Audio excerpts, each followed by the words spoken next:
রাজিম না, রাজিম। মুখটাকে চাইবা ধরতে হবে। রাজিম। বিসমিল্লাহির রহমানির রহিম।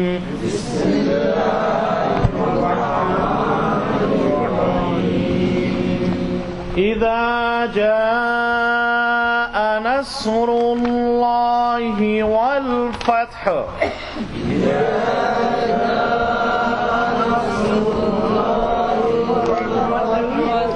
ورأيت الناس يدخلون في دين الله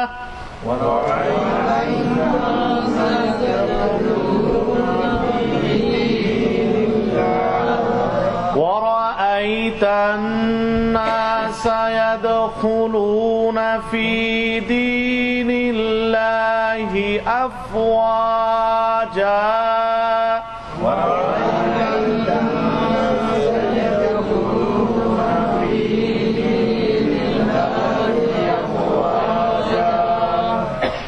فسبح بحمد ربك واستغفر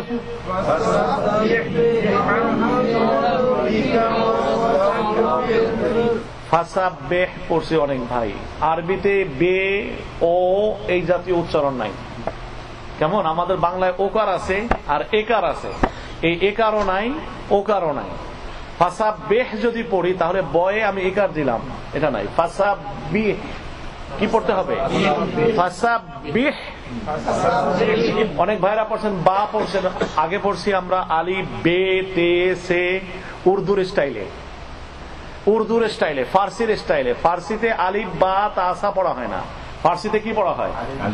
আলিফ বে তে সে। এই জন্য ওই আলিফ বে তে সে আইসা ঢুকছে আরবির ভিতরে, এই জন্য পড়া হয়েছে ছোটকালে আলিফ বে তে সে। এই আলিফ বে যে ঢুকছে বেড়ে নেই, আমেরিকা আইসাও এটা যায় নাই, ওই বেতে সে ওইভাবে হয়েছে। তো ফাসাব্বিহ কি পড়তে হবে? বিহ বিহামদি রাব্বিকা বিকা। ফাসাব্বিহ বিহামদি রাব্বিকা ওয়াস্তাগফির ইন্নাহু কানা তাওয়াবা।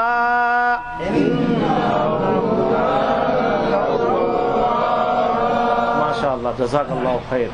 প্র্যাকটিস করা উচিত কোরআনে পাকের। আমাদের যাদের পড়া ঠিক হয় না, বুঝি যেভাবেই হোক নামাজের ভিতরে যে সূরাগুলো আমাদের পড়তে হয়, এই সূরাগুলো যেন আমাদের শুদ্ধভাবে যেন আমাদের তেলাওয়াত করা থাকে। এটা আমাদের জন্য ফরজ, গুরুত্বপূর্ণ বিষয়। এই ব্যাপারে আমাদের সর্বদা সজাগ থাকা উচিত। আউযু বিল্লাহি মিনাশ শাইতানির রাজীম। বিসমিল্লাহির রহমানির রহিম।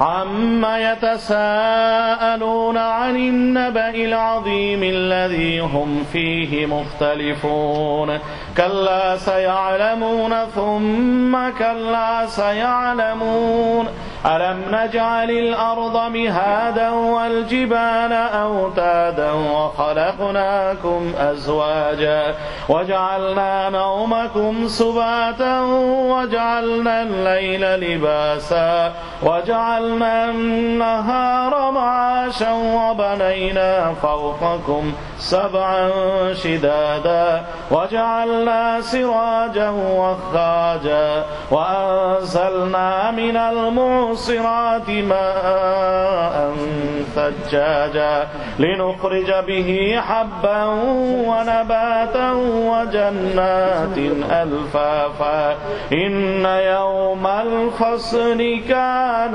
ميقاتا صدق الله مولانا العظيم।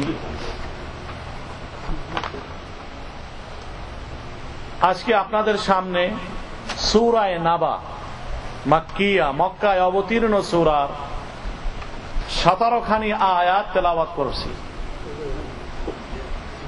17টি আয়াত আপনাদের সামনে তেলাওয়াত করা হলো। যেহেতু যে পাড়ার সূরা এটা হলো 30তম পাড়ার প্রথম সূরা, 30তম পাড়ার প্রথম সূরা। আমি এই পাড়াটা কেন বেছে নিলাম? এজন্যই যেহেতু জ্যাকসন হাইট মসজিদে 10 বছরে আমার তাফসীর হয়েছে 10 পারা মোটে। 10 বছরে কয় পারা করছি? 10 পারা। তার মানে পার ইয়ারে মানে 1 পারা করে হয়েছে। তারপরে দেখা যায় আলোচনা আরো থেকে যায়, হয় না? তো চিন্তা করলাম যে আল্লাহ যদি তৌফিক দেয়, হিসাব করছি হায়াতের 45 বছর বয়স, আর নবীজি বলছেন আমার উম্মতের বয়স হলো 60 থেকে 70, আর যদি ডায়াবেটিস আর প্রেসার হয় তাহলে আরো 10 মাইনাস করে রাখতে হইব। তো আলহামদুলিল্লাহ আমার এই দুটোটাই আছে। তো এই জন্য আমি 65 বাদ দিছি, 65 বাদ দিয়ে 55-তে আসছি, যে 55 পর্যন্ত যদি আল্লাহ পাক হায়াতে রাখেন তো আলহামদুলিল্লাহ এটা আল্লাহ পাকের বিশেষ মার্সি, আল্লাহ পাকের বিশেষ দয়া। তো 45 থেকে 55 কতটুকু দূরত্ব? 10 বছর। যদি আল্লাহ পাক হায়াতে বাঁচায় রাখেন, আর এই মসজিদে আল্লাহ পাক আপনাদের আরো তৌফিক দিয়ে কাজ করার, ইনশাআল্লাহ এই 10 বছরে আমার এই এক পাড়াই আপনাদের সামনে তাফসীর করুন, যদি আল্লাহ পাক হায়াতে বাঁচায় রাখেন। কারণ হচ্ছে এই 30 পাড়ার ভিতরে এত কথা, এত গুরুত্বপূর্ণ বিষয়, এত তাৎপর্যপূর্ণ ইঙ্গিত আল্লাহ পাক এই সূরায় দিয়েছেন। যেহেতু এই পাড়াটা হচ্ছে কোরআনের শেষ, যেমন নাকি খবর পাঠ করার পরে সর্বশেষ যা বলেন যতক্ষণ খবর শোনানো হলো, এখন এর খবরের বিশেষ বিশেষ অংশ আবার শোনানো হবে। কি বলেন ভাই? আল্লাহ পাক বান্দাকে রিমাইন্ড দেওয়ার জন্য এই জন্য 30তম পাড়ায় এসে আল্লাহ রাব্বুল আলামিন বান্দাকে যে বিষয়ে অবহিত করতে চেয়েছেন কোরআনের দ্বারা, এই সব কথাগুলো আল্লাহ পাক সার অংশ এই 30তম পাড়ার ভিতরে আল্লাহ পাক বর্ণনা করেছেন। বিষয়টা কি বুঝতে পারছেন ভাইরা আমার? 30তম পাড়ার ভিতরে আল্লাহ পাক এই সারাংশটুকু কি করছেন? বর্ণনা করছেন। এই জন্য কোরআনে পাকের গুরুত্বপূর্ণ যে বিষয়গুলো আল্লাহ পাক ছোট ছোট সূরা এই 30তম পাড়ার ভিতরে আল্লাহ রাব্বুল আলামিন বর্ণনা করেছেন। তো বলতেছিলাম ভাইরা আমার, আপনাদের সামনে আজকে 30তম পাড়াকে বেছে নিলাম। এক সূরাই যে এক পাড়াই 10 বছরের জন্য, আমি আমার বয়স অনুযায়ী আমি হিসাব করে রাখছি কতটুকু আল্লাহ পাক তৌফিক দেবেন আল্লাহর উপর নির্ভর করে। আল্লাহ পাক কোরআনে পাকে 30 পাড়া রাখছেন কেন? আল্লাহ পাক 3 দশকের পাড়া রাখছেন কেন? সাধারণত মানুষের জিন্দেগি হলো 3 ভাগে বিভক্ত। প্রথম বয়সটা থাকে হলো শৈশব, কৈশোর, খেলাধুলা, খেলতামাশা, আনন্দ ফুর্তি, এর ভিতরে কেটে যায় 10 থেকে 12 বছর। কি বলেন ভাই? রকমারি ধরনের চিন্তা চেতনা তখন এই কৈশোর মনে দানা বাঁধে। কিন্তু যখন বুদ্ধিমত্তায় পদার্পণ করে, ম্যাচুরিটি অর্জন করে, তখন পূর্বের যে চিন্তা ভাবনা এগুলা সব পরিবর্তন হয়ে ভিন্ন চিন্তায় যায়। কি বলেন ভাই? যৌবন কাল যখন আসে তখন কৈশোরের কালের চিন্তা ভাবনা আর যৌবন কালকে আলোড়িত করে না, তখন চিন্তা ভাবনা আরো অন্যদিকে যায়। আর যৌবনকাল অতিক্রম করে যখন বার্ধক্যে উপনীত হয় তখন আর যৌবনকালের চিন্তা আর বার্ধক্য জীবনে রেখাপাত করে না। কি বলেন ভাই? ঠিক কিনা? তখন করার চেষ্টা করে, রিয়ালাইজ করার চেষ্টা করে কি আমার করা উচিত ছিল, কি করি নাই, যেহেতু জীবনের শেষ স্তর। এই জন্য আল্লাহ পাক মানুষের এই জীবনকে 3 ভাগে ভাগ করছেন বিধায় মানুষের জিন্দেগি আল্লাহ পাক তৈরি করার জন্য কোরআনকে আল্লাহ পাক 3 দশক এর পাড়া দিয়ে আল্লাহ পাক তার জীবনকে আল্লাহ পাক পরিবেশন করে রাখছেন, যে কোরআন তোমার জিন্দেগির জন্ম থেকে নিয়ে মৃত্যু পর্যন্ত প্রত্যেকটা কাজের জন্য সর্বক্ষেত্রে এই কোরআনের দিক নির্দেশনা তোমার জন্য বিদ্যমান আছে। সুতরাং তুমি তোমার কামিয়াবির জন্য এই কোরআনের হেদায়েতকে গ্রহণ করে তুমি চলো। শেখ সাদি রহমতুল্লাহ আলাইহি মহাকবি, নাম শুনছেন না আপনারা? শেখ সাদি উঁচু মানের কবি ছিলেন তিনি। তার জিন্দেগিতে মোটে 3 খান কিতাব লিখছেন। তো উনি তো 3000 কিতাব লেখার মতো ক্যাপাসিটি ওনার ছিল, এরকম মেধাবী উনি ছিলেন। 3 কিতাব কেন লেখছেন? তার জীবনকেও তিনি 3 ভাগে ভাগ করছেন। তার জীবনকে কয় ভাগে ভাগ করছেন? 3 ভাগে। প্রথম অংশ 30 বছর শুধু পড়াশোনার ভিতরে অতিক্রম করছে। পরের 30 বছর সারা পৃথিবী ভ্রমণ করার যতটুকু সম্ভব হয়েছে তার, এই 30 বছর শুধু বিশ্ব ভ্রমণ করছেন জ্ঞান আহরণের জন্য। আর শেষ 30 বছর আল্লাহ পাকের রিয়াজাত, মুজাহাদা, আরাধনা, সাধনার ভিতরে অতিক্রম করে দিয়েছে। তো তার এই পুরা 30-30-90 এর যে সার নির্যাস, এই সব সার নির্যাস ওই 3 খানা কিতাবের ভিতরে তিনি লিখছেন। একটা নাম হলো কারিমা, আর একটা নাম হলো গুলিস্তা, আর একটা নাম হলো বুস্তা। 3 খান কিতাব।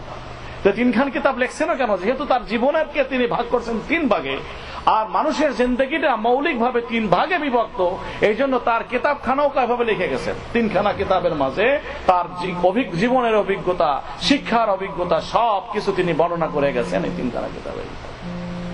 আল্লাহ রাব্বুল আলামিন বান্দার জন্য সবচেয়ে বেশি মেহেরবান। এজন্য আল্লাহ পাক বান্দার জন্য যা করণীয়, যে শিক্ষা বারবার বান্দার জন্য গ্রহণ করা উচিত বান্দা ভুলে যায়, আল্লাহ রাব্বুল আলামিন সেই বিষয়গুলো কোরআনে বারবার আল্লাহ পাক রিপিট করছেন, যাতে করে ওই গ্রহণ করা বিষয় যে ইতিপূর্বে শুনেছে সেই কথা যেন সে না ভুলে যায়। এজন্য আল্লাহ পাক বারবার তাকে স্মরণ করায়া তার জীবনের প্রত্যেকটা মুহূর্ত আল্লাহ পাক তাকে তার জীবনের পরিণতি সম্পর্কে আল্লাহ পাক স্মরণ করায় দিয়েছে। ভাইরা আমার, আজকে আপনাদের সামনে পড়া হয়েছে সূরা নাবা। নাবা শব্দের অর্থ হলো অবহিত করা, একনলেজ, কাউকে কোনো জিনিস জানান দেওয়া, কাউকে কোনো ওয়ার্নিং দেওয়া, কাউকে কোনো ব্যাপারে অবহিত করা, এটাকে আরবিতে বলা হয় নাবা। নবিয়্যুন বলা হয় কেন? যেহেতু তারা মানুষকে আল্লাহর যে বার্তা, সেই বার্তা সম্পর্কে তারা অবহিত করেন, এই জন্য নবীদেরকে কি বলা হয়? নবী। আব্বাউন থেকে নবী। তাই সে পয়েন্টটা বুঝছেন? নবীকে নবী কেন বলা হয়? যেহেতু তিনি বার্তাবাহী, বার্তা বাহক। কিসের বার্তা? আল্লাহ পাকের পক্ষ থেকে যে বার্তা তার উপরে নাজিল হয়েছে, সেই বার্তা তিনি মানুষের মাঝে প্রচার করেন। এই জন্য প্রফেট যারা, তাদেরকে বলা হয় কি? নবী। নবী বলা হয়। সূরা নাবা মক্কায় অবতীর্ণ। মক্কা মদিনার সূরা কাকে বলে আপনারা শুনতে শুনতে মুখস্থ হয়ে গেছেন, ওদিকে যাওয়ার দরকার নাই। আল্লাহ রাব্বুল আলামিন এই সূরার ভিতরে 40 খানি আয়াত রাখছেন। 40টা আয়াত আছে সূরা নাবার ভিতরে, 2টা রুকু, 40 আয়াত, 2 রুকু। আল্লাহ রাব্বুল আলামিন এই সূরায় নাবাউন, অবহিত, একনলেজ, যাকে বলা ওয়ার্নিং, এই দ্বারা নামকরণ এই জন্য রাখছেন যে আল্লাহ পাক কোরআনে পাকে নামকরণের ক্ষেত্রে 2 পদ্ধতি অবলম্বন করেন। একটা হচ্ছে কোন একটা শব্দ এই সূরার ভিতরে আছে, সেটাকে কেন্দ্র করে আল্লাহ রাব্বুল আলামিন সূরার নামকরণ করেন। যেমন সূরা ফাতিহা, সূরাতুল হামদ। যেহেতু ফাতিহা সূরার শুরুতে আয়াত হলো আলহামদুলিল্লাহি রাব্বিল আলামিন, আল হামদ শব্দটি হচ্ছে সূরা ফাতিহার প্রথম শব্দ। এজন্য আল্লাহ পাক সূরা ফাতিহার এক নামকরণ করছেন আলহামদুলিল্লাহ। এই নামকরণটা হলো কিভাবে? ওই আংশিক একটি শব্দকে কেন্দ্র করে আল্লাহ পাক নাম রাখছেন। আর দ্বিতীয় নম্বর, আল্লাহ পাক যে সূরার নামকরণ করেন, যে শব্দকে কেন্দ্র করে, আংশিক শব্দকে কেন্দ্র করে নয়, বরং এই পুরা সূরার ভিতরে আল্লাহ রাব্বুল আলামিন যা বলছেন স্যার সাবস্টেন্স, আল্লাহ রাব্বুল আলামিন যা বুঝান ওই সাবস্টেন্সের উপরে, ওই নির্যাসের উপরে আল্লাহ রাব্বুল আলামিন সূরার নামকরণ করেছেন। সূরা নাবা এমন একটি সূরা যে নির্যাসের প্রশ্নেও নাবাকে বুঝায়, এবং যদি প্রথমের দিকে তাকানো হয় তাহলে প্রথম দ্বিতীয় আয়াতের ভিতরে আল্লাহ পাক এই নাবা শব্দ উল্লেখ করছেন। তো উভয় দিক থেকে আল্লাহ পাক সূরা নাবার নামকরণ করছেন, শব্দের দিক থেকেও এবং বিষয়বস্তুর দিক থেকেও মিল থাকার কারণে আল্লাহ পাক এই সূরার নাম সূরাতুন নাবা করেছেন। আল্লাহ রাব্বুল আলামিন এই সূরার শুরুতে কি বিষয় আল্লাহ পাক আলোচনা করেছেন, এটা জানার আগে আমরা একটি বিষয় আগে জেনে নেই যে কোরআনে পাকের মৌলিক আলোচ্য বিষয় কয়টি। প্রথমে এটা জেনে নেই যে কোরআনের মৌলিক আলোচ্য বিষয় 5টি। কোরআনের মৌলিক আলোচ্য বিষয় কয়টি? 5টি। এই কথাগুলো ভাইরা আমরা মনে রাখার চেষ্টা করি, তাহলে আমাদের সামনে যখন আলোচনা হবে বিস্তারিত তখন বুঝতে আমাদের সহজ হবে। 1 নম্বর হলো আকায়েদ বা তাওহীদ, আল্লাহ রাব্বুল আলামিনের একত্ববাদ, আল্লাহ পাকের জাত সম্পর্কে, আল্লাহ পাকের গুণ সম্পর্কে, আল্লাহ পাকের কুদরত সম্পর্কে, আল্লাহ পাকের ইলম সম্পর্কে জ্ঞান থাকা, বিশ্বাস থাকা, কর্মে তার স্বীকৃতি থাকা, এটার নাম হচ্ছে তাওহীদ। এটার নাম কি? তাওহীদ। এটাকে আকায়েদ বলে। নম্বর 1। নম্বর 2 রিসালাত। নম্বর 2 হলো কি? রিসালাত। রিসালাত কি? রাসূলুল্লাহ সাল্লাল্লাহু আলাইহি ওয়াসাল্লাম শেষ পয়গম্বর। সমস্ত নবীগণ আল্লাহর পক্ষ থেকে প্রত্যাদেশ প্রাপ্ত। তারা যে বাণী নিয়ে এসেছেন তা সবই সত্য এবং আল্লাহ কর্তৃক নির্দেশিত। মানুষের হেদায়েতের যাবতীয় দিক নির্দেশনা আল্লাহ পাক তাদের দ্বীন, তাদের জীবন বিধানের ভিতরে আল্লাহ পাক রেখেছেন। আর এই ধারার সর্বশেষ ব্যক্তি হলেন হযরত মুহাম্মদুর রাসূলুল্লাহ সাল্লাল্লাহু আলাইহি ওয়াসাল্লাম। এই হলো রিসালাতের বিষয়। কেউ কেউ এই রিসালাতের এই অংশটাকে তাওহীদের সাথে স্বীকৃত করেছেন, অন্তর্ভুক্ত করেছেন, ইমার্জ করছেন, যে তাওহীদ হলো দুই পার্ট। একটা হলো আল্লাহ পাকের একত্ববাদের স্বীকৃতি, আর একটা হলো রাসূলের রিসালাতের স্বীকৃতি। এই দুটোটাই তাকায়েদের ভিতরে ইনক্লুড করা হয়েছে। ওকে, এরপর আসতেছে কি বিষয়? নাম্বার 3 বা নাম্বার 2ও বলা যেতে পারে, ইবাদত। 2 আমরা বলি কারণ রিসালাত এই হিসাবে আমাদের আকীদার অন্তর্গত বিষয়। এটা আমরা 1 নম্বরের ভিতরে আমরা ইনক্লুড করি রিসালাতকে। তাহলে 2 নম্বর হলো ইবাদত। 2 নম্বর কি ভাই? ইবাদত। ইবাদত বলতে কোন ইবাদত? যেগুলো ফরজ ইবাদত আল্লাহ পাক সাব্যস্ত করেছেন কোরআনের দ্বারা এবং তার রাসূলের দ্বারা। শরীয়তের অনেক বিধান এমন আছে যেগুলা কোরআন দ্বারা সাবিত হয় নাই, প্রমাণ হয় নাই, কিন্তু সেটা প্রমাণিত হয়েছে রাসূলুল্লাহ সাল্লাল্লাহু আলাইহি ওয়াসাল্লামের হাদিসের দ্বারা। কারণ কোরআন আল্লাহ পাক বর্ণনা করছেন তার নিজস্ব আদলে, নিজস্ব স্টাইলে। কোরআন যদি সমস্ত কিছুর বর্ণনা দিতে চায় বিস্তারিত, তাহলে এই কোরআনের পরিধি শুধু এখন যে 30 পারা আছে, এই 30 পারায় বর্ণনা করা সম্ভব হবে না, 30,000 পারায় বর্ণনা করা সম্ভব না। ভাই সব বিষয়টিকে বুঝতে পারছেন? আরবিতে একটা প্রবাদ আছে, কালামুল মুলুকি মুলুকুল কালাম, যে কথার বাদশার কথা, প্রেসিডেন্ট যিনি, হাই অথরিটি যিনি, তার কথা কথার বাদশা হয়ে থাকে। বিষয়টা বুঝতে পারেন আপনারা? যে উঁচু মানের ব্যক্তি তার কথাও হয়ে থাকে কথার ভিতরে সর্বশ্রেষ্ঠ কথা। সে যে কথাটা বলে সে কথাটার মানও কি সেই রকম উচ্চে। আরবিতে এটা এইভাবে বলে, কালামুল মুলুকি, বাদশার কথা। বাদশা যে কথা বলে সে কথাটা কি হয়? কথার বাদশা হয়। তার মানে কথার ভিতরে যেটা সর্বোচ্চের কথা সেইটাই বাদশা বলে। কি বল? আলতু ফালতু মানুষের মতো বলে না। আমাদের দেশের নেতার নেত্রীর মতো উল্টা পাল্টা কথা বলে না।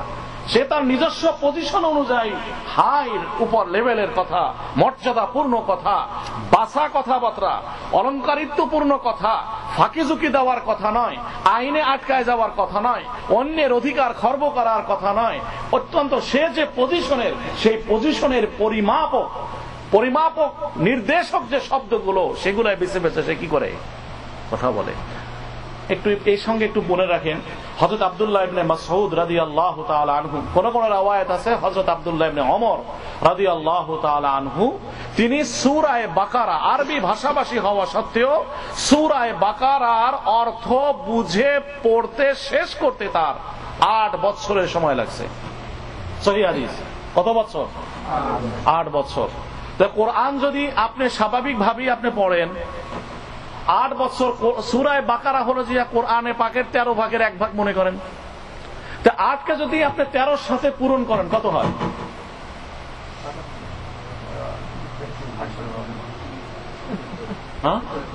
104 হয় না? 104 হয়।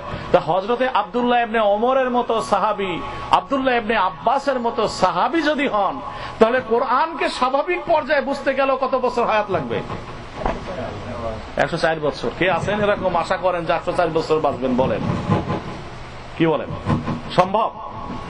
সাহাবা তাদের নিজস্ব ভাষায় কোরআন নাজিল হয়েছে, সেই ভাষায় কোরআন নাজিল তারা দেখছে কোরআন নাজিল হতে, রাসূলের কাছ থেকে ব্যাখ্যা পেয়েছেন। তৎসত্ত্বেও আব্দুল্লাহ ইবনে মাসউদ, হযরত আব্দুল্লাহ ইবনে ওমর, তাদের সূরা বাকারা বুঝতে যদি 8 বছর লাগে, তাহলে আপনার আমার পজিশন কোথায়? তো যাই হোক ভাইরা আমার, বলতেছিলাম যে কোরআন সমস্ত কিছুর ফরজের বর্ণনা আল্লাহ পাক কোরআনের ভিতরে দেন নাই। অনেকে বলে যে হুজুর কোরআন দিয়ে এটা প্রমাণ করতে হবে, হাদিসে পড়ে যাবেন। এটা গোমরাহি। কারণ কোরআন যে কোরআন, এটা বুঝাইতে গেলেও হাদিস লাগবে। পয়েন্টটা বুঝছেন আপনারা? কোরআন যে কোরআন, এটা কি বলছে?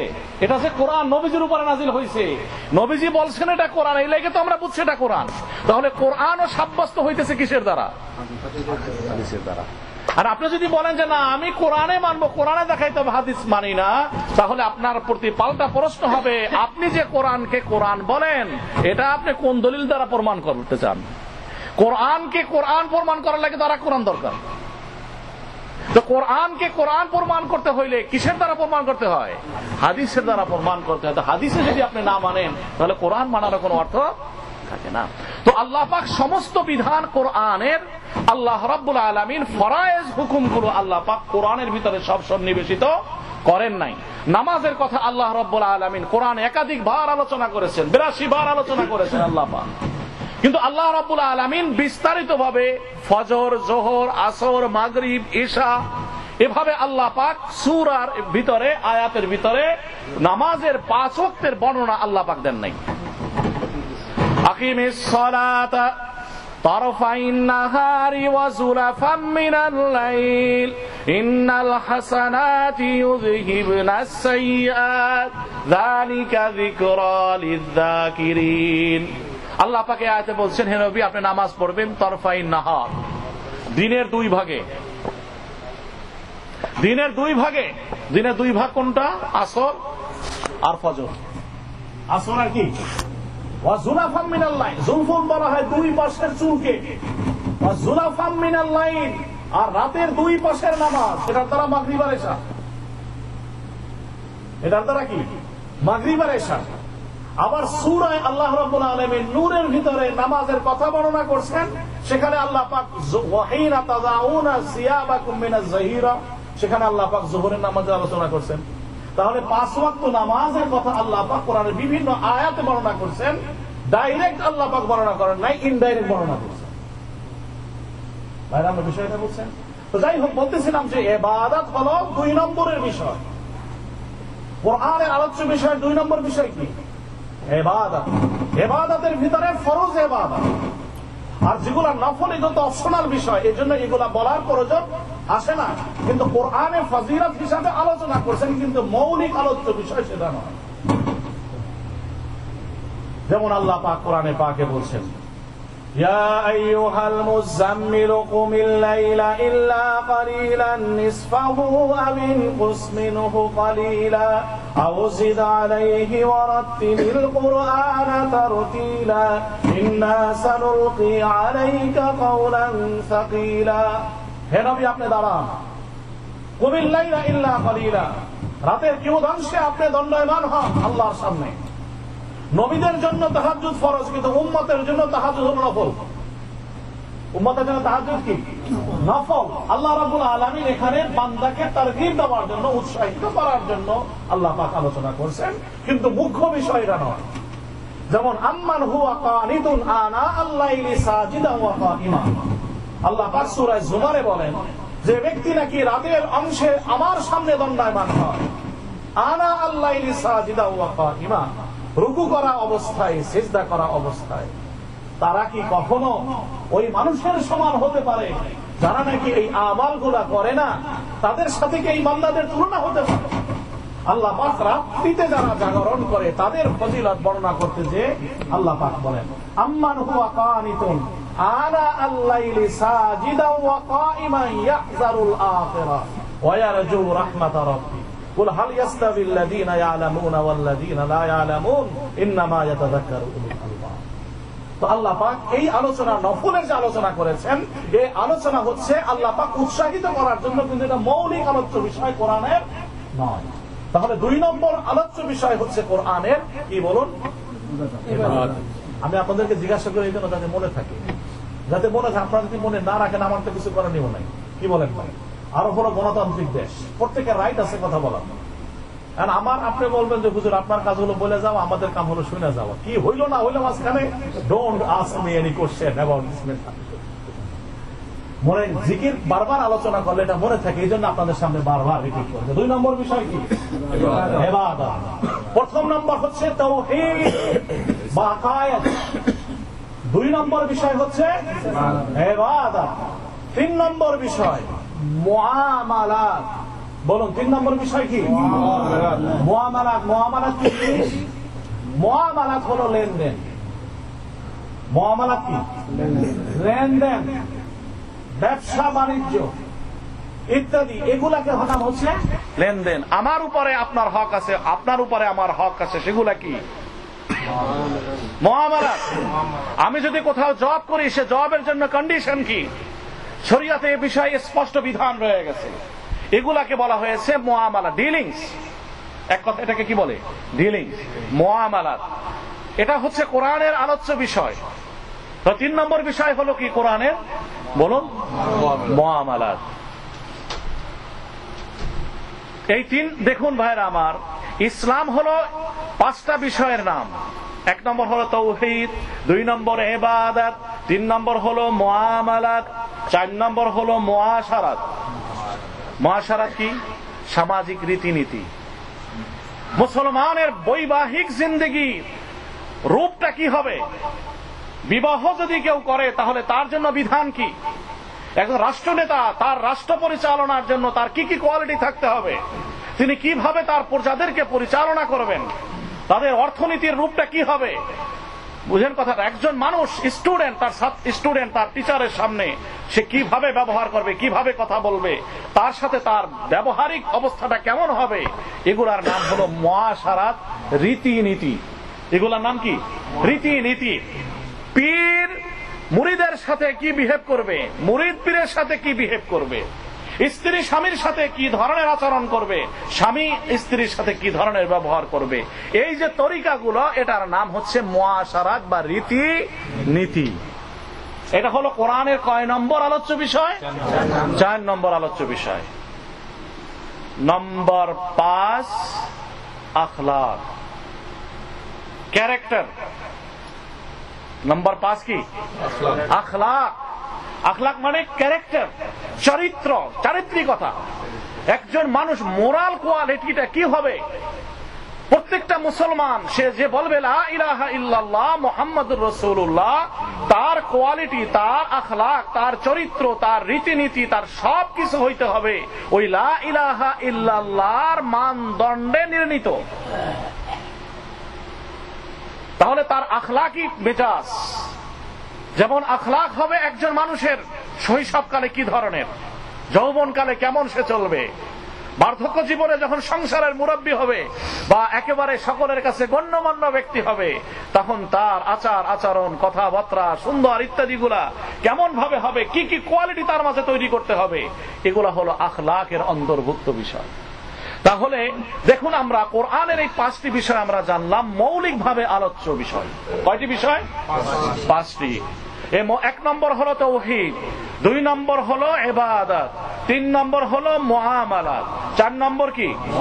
মুআশারাত, 5 নম্বর আখলাক। এই 5টি বিষয়ে যদি কেউ ফুলফিল করে কোরআনের বর্ণনা অনুযায়ী, তাহলে সে হলো পরিপূর্ণভাবে মুহসিনিন, সে হচ্ছে পরিপূর্ণভাবে মুত্তাকিন, সে হলো প্রকৃতপক্ষে মুসলমান, আল্লাহকে ভয়কারী, পরিপূর্ণভাবে আল্লাহ পাকের কাছে সারেন্ডারকারী মুসলিম ব্যক্তি হিসাবে সে গণ্য হবে। আমরা ইসলামকে কোন পর্যায়ে নিয়ে আসছি? ইসলামকে শুধু রাখছি আমরা ইবাদতের ভিতরে। কি বলেন ভাই? হিসাব করে দেখেন যে মুসলমান বলতে কি 5 ওয়াক্ত নামাজ, ইবাদত, রোজা, এগুলো ইবাদত না? হজ, এগুলো ইবাদত। নামাজ পড়ছি, রোজা রাখছি, হজ করছি, যাকাত দেই, এগুলো তো সব ইবাদতের অন্তর্গত বিষয়। কি বলেন ভাই, তাই না? তাহলে ইবাদত হচ্ছে কোরআনের আলোচ্য বিষয়ের, কোরআনের মৌলিক বিষয়ের কয় ভাগের 1 ভাগ? বলেন, কয় ভাগের 1 ভাগ? 5 ভাগের 1 ভাগ। তা আমি যদি শুধুমাত্র নামাজ, রোজা, হজ, যাকাত ইত্যাদি এর ভিতরে নিজকে সীমাবদ্ধ করি, আর বাকিগুলাকে সব আমি ইসলামের আদলে, কোরআনের আদলে পরিচালনা না করি, তাহলে আমি কোরআনকে মৌলিকভাবে কি ফলো করলাম, না খণ্ডিতভাবে ইসলামের এক অংশকে আমি অনুসরণ করলাম? এখন আপনি এক অংশ আমল করে যদি পুরো 5 অংশের ফজিলত তালাশ করতে চান, তাহলে বলি, কি বলেন ভাই? 5 অংশের লাভ তালাশ করতে চাইলে আপনি এটা হবে? আমাদের সমাজ কি হয়ে গেছে, গোটা মুসলিম দুনিয়া এরকম হয়ে গেছে যে কোরআনের সাথে অবিচার, এটা যে কোরআনকে শুধুমাত্র ইবাদত বন্দেগীর ভিতরে সীমাবদ্ধ করে রাখা হয়েছে। এজন্য আমি বারবার আমার উপমায় দেই, হাজী সাহেবরা হজ করে আসে, বাইতুল্লাহ শরীফ দিয়ে গিফট নিয়ে আসে, গিফট, তসবিহ, জায়নামাজ, জমজমের পানি, এগুলো অবশ্যই বাইতুল্লাহর টাকার স্মৃতি, সন্দেহ নাই। কিন্তু বাইতুল্লাহর গিফট কি শুধু এইটাই? ভাইরা আমার পয়েন্টটা বুঝেন নাই। বাইতুল্লাহর গিফট কি শুধু এইটাই? তো বাইতুল্লাহর গিফট যদি এটা হয়, তসবিতে দেখা রাখবেন লেখা আছে মেড ইন চায়না, তাহলে আপনি কি বাইতুল্লাহর গিফট লই আইলেন? যে জায়নামাজটা আপনি নিয়ে আসছেন সর্বোন্নত মানের, মেড ইন তার কি বলেন? বাইতুল্লাহর গিফট হলো কই? বাইতুল্লাহর গিফট এটা নয় যে একটা জায়নামাজ আর তাসবিহ দেওয়া হলো, মুসলমানদের মাইন্ডকে ভিন্ন দিকে ঘুরাই দেওয়া হয়েছে। বাইতুল্লাহর গিফট হলো ওই গিফট যেটা আল্লাহ পাক হযরতে ইব্রাহিম আলাইহিমুস সালাতু ওয়াস সালামকে দান করেছিলেন। وَإِذِ ابْتَلَى إِبْرَاهِيمَ رَبُّهُ بِكَلِمَاتٍ فَأَتَمَّهُنَّ قَالَ إِنِّي جَاعِلُكَ لِلنَّاسِ إِمَامًا قَالَ وَمِنْ ذُرِّيَّتِي قَالَ لَا يَنَالُ عَهْدِي الظَّالِمِينَ। আল্লাহ পাকের পরে হযরত ইব্রাহিম আলাইহিস সালাম কি দোয়া করছেন? রব্বানা ওয়াবাস ফীহিম রাসূলাম মিনহুম ইয়াতলু আলাইহিম আয়াতিহি ওয়া ইউযাক্কিহিম ওয়া ইয়াতলু আলাইহিম আয়াতি ওয়া ইউআল্লিমুহুমুল কিতাবা ওয়াল হিকমাতা ওয়া ইউযাক্কিহিম ইন্নাকা আনতাল আজিজুল হাকীম। আল্লাহ পাক এখানে চারটি বিষয় বলছেন, আলোচনা। কয়টা বিষয় করছেন? চারটি বিষয় আলোচনা করছেন। এক নম্বর হলো ইয়াতলু আলাইহিম আয়াতি, কোরআনের সাথে আল্লাহ পাকের কিতাবের হেদায়েত অনুযায়ী তার সকাল সন্ধ্যা পরিচালিত হওয়া। ইয়াতলু আলাইহিম আয়াতি ওয়া ইউআল্লিমুহুমুল কিতাব, শরীয়তের বিধিবিধান সর্বদা সাথে রাখা, কোরআনে পাকের রিসাইটেশন ইত্যাদি এগুলা করা, যাতে সর্বদা সর্বকাজে আল্লাহর সাথে পরামর্শ তৈরি হয়। ওয়াল হিকমা, উইজডম, আল্লাহ রাব্বুল আলামিন শিক্ষা দিয়েছেন। উইজডম কি জিনিস? সুন্নাত। সুন্নাত কি জিনিস? আমরা শুধু সুন্নাত মনে করি নামাজের ভিতরে, এই যে দাঁড়ামু সোজা হইয়া, এইটাই সুন্নাত, আর কোন সুন্নাত নাই। সুন্নাতের ব্যাখ্যা হলো আত-তারিকুল মাসলুক, আত-তারিকাতুল মাসলুকাতু ফিদ-দ্বীন, ওই পথ ও পন্থা, যে পন্থা আল্লাহ পাকের কাছে মনোনীত, যে পন্থা আল্লাহ পাকের কাছে কি মনোনীত। তাহলে মানুষের জিন্দেগিতে যে সমস্ত পন্থা আগে ছিল, যুগ এবং কালের পরিবর্তনের কারণে সেই পন্থা পরিবর্তন হয় কি হয় না? কি বলেন ভাই? পরিবর্তন হয় না? আগের যুগে মানুষ পথ চলতো গাধার পিঠে সওয়ার হয়ে, উটের পিঠে সওয়ার হয়ে চলতো। এখনকার যুগে মানুষ চলে কিসের উপরে? প্লেনে চড়ে, রকেটে চড়ে, গাড়িতে চড়ে। তাহলে জীবনের পদ্ধতির এটা পরিবর্তন এসে গেছে না? তখন এখন যদি মনে করি যে আমার সুন্নাত হলো ঘোড়ার পিঠে ওঠা, আর সুন্নাত সীমাবদ্ধ ঘোড়ার সাথে গাধার সাথে সওয়ার হওয়ার, আর প্লেনের উপরে সওয়ার হওয়ার, গাড়ির উপরে সওয়ার হওয়ার সুন্নাত নাই, তাহলে কি হলো? আমি কি সুন্নাতকে ঠিকভাবে পালন করলাম? সুন্নাতকে আমি একাংশ বন্দী করলাম, আমার ওই প্রিভিয়াস লাইফ আগের যুগের সাথে বন্দী করলাম। তাহলে সুন্নাতের যে হালাত আমাল, এটা যুগ এবং কালের সাথে সর্বদা পরিবর্তিত হয়। কেন? যে এই যে তরিকা, এটা মানুষের সামাজিক জীবনের সাথে সম্পৃক্ত। মানুষের জ্ঞান যত বাড়ে, সহায় সম্পদ যত বাড়ে, তখন তার রুচির ভিতরে পরিবর্তন আসে। রুচির ভিতরে কি আসে? পরিবর্তন আসে। টাকা পয়সা যখন কম থাকে, তখন বাজার দিয়া তেল, চাল, ডিম, কাঁচা মরিচ এগুলো কিনে। এরপরে যখন পয়সা একটু বেশি ভালো হয়, খাওয়ানটা একটু উন্নত করে। কি বলেন ভাই? তারপরে যদি পয়সা আরেকটু বেশি ভালো হয়, মাটির ঘরটা বাদ দিয়া তারপরে কাঠের ঘর করে। আপনারা তো সব বিল্ডিং এর মানুষ, আপনাদের সাথে বিলাই না, আমি আমার এলাকা দিয়ে বলতেছি, ডোন্ট মাইন্ড। মাটির ঘর থেকে কাঠের ঘরে উন্নত হয়, এরপরে কাঠের ঘর থেকে আবার কিসে যায়? এরপরে সিমেন্ট বানে, নিচে পাকা, উপরে টিনের ছাউনি। এমন এক যুগ গেছে, এইরকম ঘর যার ছিল সে হলো এলাকার ভিতরে সবচেয়ে বড় মোড়ল। কি বলেন ভাই? এরপরে যখন পয়সা বাড়ছে, টাকা পয়সা বাড়ছে, তার জীবন পদ্ধতির ভিতরে পরিবর্তন আসছে। কি ভাই? তার জীবনের ভিতরে কি আসছে? পরিবর্তন আসছে। তখন সে কি করলো?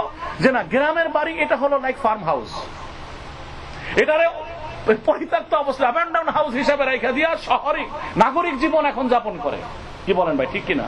যেখানে চাহিদা মাত্র মার্কেটে ঘুরলেই সবকিছু পাওয়া যায়, রিক্সায় উঠি, গাড়িতে উঠি, বেবিতে উঠি, একেবারে রুচিশীল সবকিছু, অসুস্থ হইলে সাথে সাথে অ্যাম্বুলেন্স হাজির। এই যে অবস্থার উন্নতি কিসের কারণে হয়েছে? অর্থনীতির উন্নতির কারণে, নাকি কি বলেন ভাই? তো রুচির ভিতরে পরিবর্তন আসছে না? রুচির ভিতরে পরিবর্তন আসছে। কিন্তু দেখুন খাদ্য খাবারের ক্ষেত্রে মানুষের পরিবর্তন। আগে খাইতো ডাল ভাত, এখন খায় পিজা। কি বলেন ভাই? এগুলো সব অর্থনৈতিক উন্নতির কারণে তো হয়েছে নাকি? আগে মানুষের টিউবওয়েলের পানি খেতে খুব খুশি, এখনকার কোকা কোলা, পেপসি। এগুলো অর্থনৈতিক উন্নতির কারণে তো হয়েছে। আগের যুগে মানুষ একটু গরম লাগলে গেঞ্জিটা খুলে দক্ষিণ দিকের বাতাস আসে কিনা জানলার পাশে বসে থাকতো। এখন কি আইসক্রিম খায়, কত ধরনের আইসক্রিম, চকলেট, ভ্যানিলা, কত ধরনের আইসক্রিম দুনিয়া বেড়ে গেছে। তাহলে এই যে পরিবর্তন, এগুলো আসছে কিসের কারণে? অর্থনীতির পরিবর্তনের কারণে। তার রুচির ভিতরে পরিবর্তন আসছে, তার খাদ্যের ভিতরে পরিবর্তন আসছে। ভাইরা আমার, বিষয়টা বুঝছেন? দেখুন ভাইরা আমার, দেখুন মানুষ ছাড়া প্রাণী জগতের তাদেরও চাহিদা আছে, তাদেরও টেম্পটেশন আছে, কিন্তু তারা তাদের সামাজিক জিন্দেগির পরিবর্তন কিন্তু তারা কখনো দেখে নাই। তারা বাঘ 50,000 বছর আগে বাঘের জন্মের পরে বাঘ যেভাবে জীবনযাপন করতে যেভাবে জীবনযাপন করতে বনে জঙ্গলে, এখনো সে বনে জঙ্গলে বসবাস করে। এখন পর্যন্ত এলমাস্ট হসপিটালে কিংবা অ্যাপার্টমেন্টে থাকার যোগ্যতা কোনো বাঘের হয় নাই। কি বলেন ভাই? কোন শুনছেন কোন এলাকার বাঘ অ্যাপার্টমেন্টে থাকে, তার জন্য অ্যাপার্টমেন্ট 3C এরকম বরাদ্দ করা হয়েছে? শুনছেন? কোন হনুমানের লাইগা থাকার ব্যবস্থা এরকম করা হয়েছে? শুনছেন? কারোর জন্য কোন প্রাণী জগতের মানুষ ছাড়া কারোর জন্য এরকম উন্নতির ব্যবস্থা নাই। এই জন্য পাখি যেভাবে 1000 বছর আগে জীবন যাপন করত, 20,000 বছর পরে আধুনিক বিজ্ঞানের যুগেও পাখিদের জীবন ও পদ্ধতির মাঝে কোনো পরিবর্তন আসে? বুঝতেছেন না ভাইরা আমার কথাটা? তাহলে সুন্নাতটা কি হলো? সুন্নাতটা হলো ওই পদ্ধতির নাম, যে পদ্ধতিটা যুগ যতই পরিবর্তন হোক না কেন, সেই মুহূর্তে ওই পদ্ধতি থাকবে। যে আধুনিক যুগ পাল্টাবে কিন্তু ওই তরিকাটা পাল্টাবে না। আইসক্রিম খাওয়া অসুবিধা নাই, কিন্তু আইসক্রিমের ম্যাটেরিয়ালসটা কি? আল্লাহ পাক কোরআনে যে অংশ হারাম করছেন, পশুর চর্বি, ওটা আছে কিনা? যদি সেটা না হয়ে থাকে তাহলে এই খাওয়াটা হলো কি? হালাল। খেতে হবে ডাইন হাত দিয়া, বাম হাত দিয়া নয়, এটা হলো তরিকা। এখন আইসক্রিম খাই আর পেপসি খাই আর সাদা পানি খাই, বোতলের পানি খাই, যা খাই না কেন, আমার তরিকাটা হলো সুন্নতের এইটা, যে আমাকে ডান হাতে আমাকে কি করতে হবে? খেতে হবে। আগের যুগের লেনদেন কেমন ছিল আর এখনকার ব্যাংকিং লেনদেন? আগের এই অবস্থা ছিলই না, মানুষও জানতো না। দুনিয়া এখন কত অ্যাডভান্স, কেউ আর টাকা পয়সার পকেটে রাখে না, মাটির নিচে দাফন করে রাখে না, এখন সব টাকা ব্যাংকে। আর বেশি চালাক আর চতুর যারা তার জমি কিনা রেখে দেয় বাংলাদেশে পানির নিচে। এটা হইব স্বর্ণ একদিন, রাখে না টাকা, যদি IRS ধরে। কারণ আগের বছরে ট্যাক্স আসার সময় যদি অ্যাকাউন্টে পয়সা বেশি থাকে তো ট্যাক্স রিটার্নে পয়সা বেশি পাওয়া যেত না। এজন্য আগে থেকে সতর্ক করে রেখে দেয়। কি বলেন ভাই? যাই হোক ভাইরা আমার, আমি বলতেছিলাম যে এই যে অর্থনীতির অগ্রগতি, এর কারণে মানুষের জীবন ও পদ্ধতির ভিতরে কি বলেন পরিবর্তন আসছে না? এখন মানুষ এই যে লেনদেন করলো, বাড়ি তৈরি করলো, অ্যাপার্টমেন্ট তৈরি করলো, এর লেনদেন গুলা কিভাবে হবে? লেনদেন এই অ্যাপার্টমেন্ট তৈরি হওয়ার পরে যেহেতু সিস্টেম পরিবর্তন হয়ে গেছে, এই লেনদেন এই অ্যাপার্টমেন্ট ক্রয় করার ক্ষেত্রে, বাড়ি ক্রয় করার ক্ষেত্রে, ব্যাংক থেকেও যদি ক্রয় করি, সেখানে তরিকা কি? সেখানেও তো একটা সুন্নতের তরিকা থাকবে। কি বলেন ভাইরা আমার? ওই সর্বযুগের সর্বক্ষেত্রে আল্লাহর নাফরমানি কোন পদ্ধতির দ্বারা যদি না করে বাড়ি ক্রয়ের যে পদ্ধতি আছে সেটা হলো সুন্নত তরিকা। ভাইরা আমার পয়েন্টটা বুঝছেন? ওটা হলো সুন্নত। সুন্নত শুধু এক অংশের সাথে সীমাবদ্ধ নয়, একটি অংশকে বুঝাবার জন্য বলা হয় না যে এটাই সুন্নত একমাত্র। এটা হলো ইসলামের বিধান। কিন্তু যে সুন্নতের সম্পর্ক আল্লাহর সাথে কোরআনে বলা হয়েছে, সুন্নাতাল্লাহিল্লাতী ক্বাদ খালাত ফী ইবাদিহি সুন্নাতা মান ক্বাদ আরসালনা ক্বাবলাকা মির রুসুলিনা ওয়ালা তাজিদু লিসুন্নাতিনা তাবদীলা। আল্লাহ পাকের সুন্নাত যেখানে ইঙ্গিত হবে, সেখানে সুন্নাতের দ্বারা হবে চূড়ান্ত বিধান, এর কোনো পরিবর্তন হবে না। যেমন আল্লাহ পাক হচ্ছেন এক, ইবাদতের মালিক হচ্ছেন একমাত্র তিনি, এক্ষেত্রে কোনো পরিবর্তন হবে না। মাতা পিতা চিরকাল সম্মানযোগ্য, এর মাঝে কোনো পরিবর্তন হবে না। নামাজ ফরজ 5 ওয়াক্ত, এর ভিতরে কোনো পরিবর্তন হবে না। এটা হলো আল্লাহর বিধান। এটা কার বিধান? আল্লাহর বিধান। কিন্তু যে বিধানগুলো আল্লাহ পাক মানুষকে দুনিয়ার ব্যবহারিক জীবনে চলার জন্য দিয়েছেন, সুন্নাত রাসূলের আমালের দ্বারা, কোরআনে এটাকে বুঝাইতে যেয়ে বলছেন হিকমা। এটাকে কি বলছেন? হিকমা। এটাকে হিকমা বলা হয়েছে। তাহলে হিকমতের অর্থ সুন্নত যদি বলা হয়, এটা কেমন সুন্নাত? যে শুধুমাত্র নামাজের ক্ষেত্রে সুন্নাত নয়, শুধুমাত্র নামাজের ক্ষেত্রে সুন্নাত নয়, সমস্ত কর্মের সুন্নাত। ওয়ায়ুআল্লিমুহুমুল কিতাব, যুগ পরিবর্তন হয়ে গেছে। এখন এই যুগে চলার জন্য ইসলামের স্বীকৃত পদ্ধতি কোনটা? সেটা হলো সুন্নাত। পয়েন্টটা বাইরে আমার বুঝতে পারছেন? ওয়াল হিকমাতা ওয়া ইউযাক্কিহিম। নাম্বার 4 হলো আত্মশুদ্ধি।